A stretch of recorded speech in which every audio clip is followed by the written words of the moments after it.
Imagine a town where the ground under your feet is literally burning, not somewhere near a volcano, not in a horror movie, but directly under streets, houses, and roads. From the outside, everything can look almost normal. Houses still stand, trees still grow, and life can seem quiet. But under the town, a coal fire has been burning for more than 60 years. This town is called Centralia. It was once an ordinary mining town in Pennsylvania. Then one mistake turned it into a place people had to leave. And the strangest part is that the fire is still burning. Centralia did not begin as a ghost town. It was a place where people lived normal lives. They worked, went to church, raised children, met their neighbors, and knew almost everyone around them. The town stood in coal country, and its entire history was tied to mining.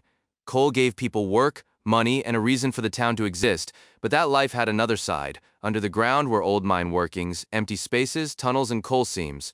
For the people who lived there, this was just part of the background. The mines were part of the town like the roads or the houses. The problem was that this underground world of mines had not disappeared.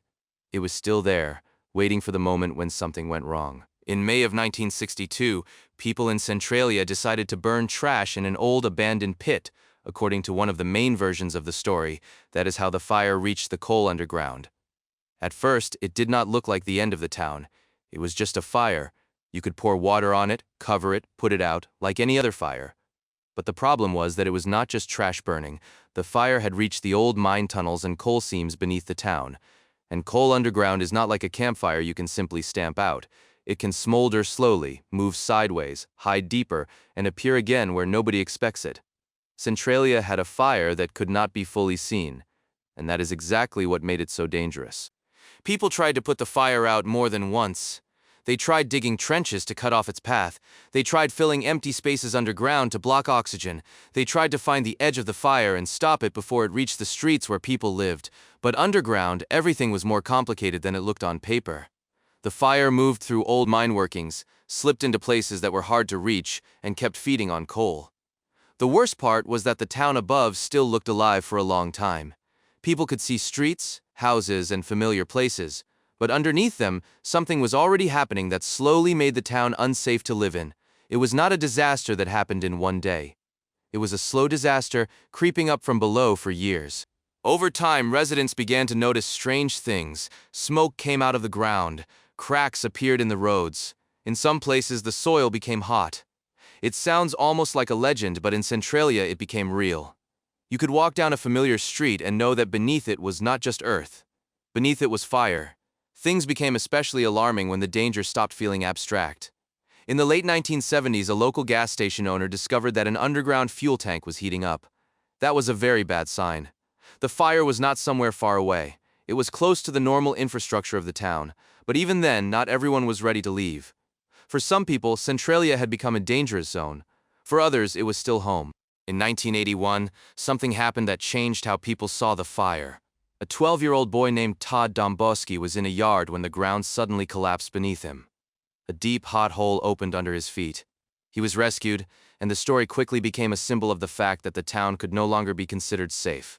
Before that, the fire could still be seen as a problem underground. Unpleasant, expensive, strange, but somehow distant. After that, it became clear that the danger could open directly beneath a person. Centralia was no longer just a town with an underground fire. It was a town where the ground itself could fail. After that, pressure on the authorities grew. The question was no longer, can the fire be put out?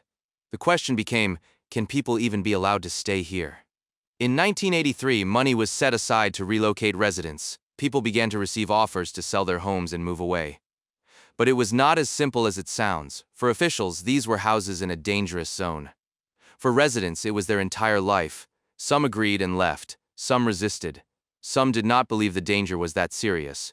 Some simply did not want their town to disappear because of a mistake nobody could fix anymore.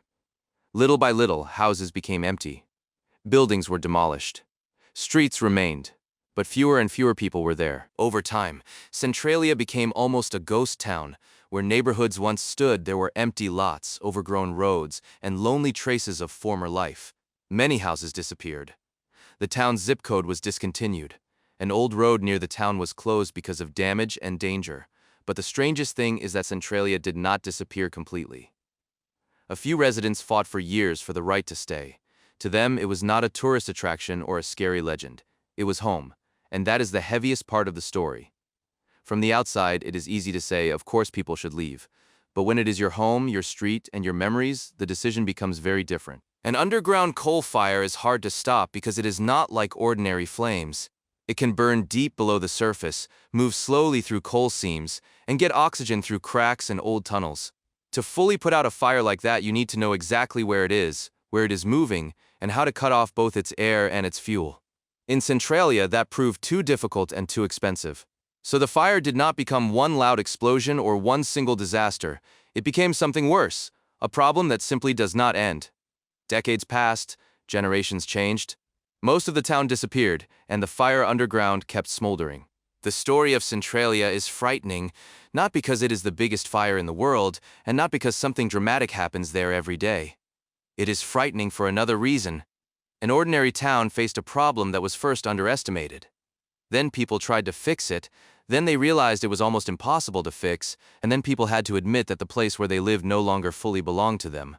Because beneath it, the ground was burning. Centralia became a reminder that some mistakes do not explode right away. They can smolder for years, for decades, until one day it becomes clear that the town above has already lost to what is happening below. And the most unsettling part of this story is that it still does not have a final ending. The fire started more than 60 years ago, and it is still burning.